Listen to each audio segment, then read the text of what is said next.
First thing we're told to do with this is to prepare the surface by using a supplied piece of metal to run over and take the top off any of diamonds that are sitting above the surface.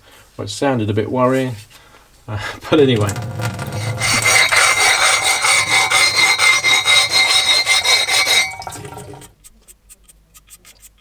So plenty of water running to take away the material. And start lapping it on the plate. And the plate's nice and large, so we can easily move it round.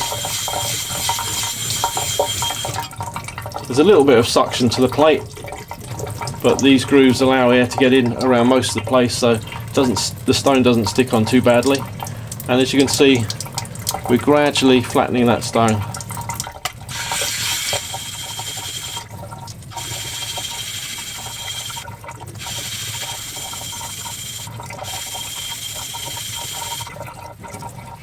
When you flatten the stone, you find that the edges are quite fragile, so I just round those over with a bit of abrasive paper.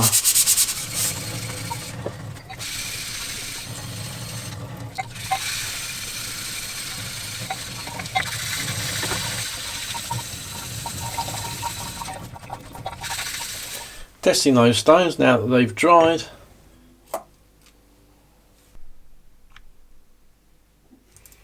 If I place it under, it's dragging the straight edge, or it's very tight, and it is extremely tight there. So it's definitely better than it was, less than 1/1000th of an inch. This other stone, extremely tight.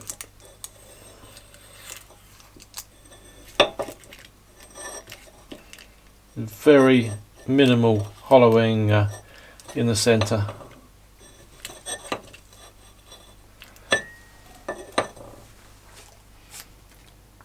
Testing the stone with the Veritas straight edge, I actually get very much the same reading.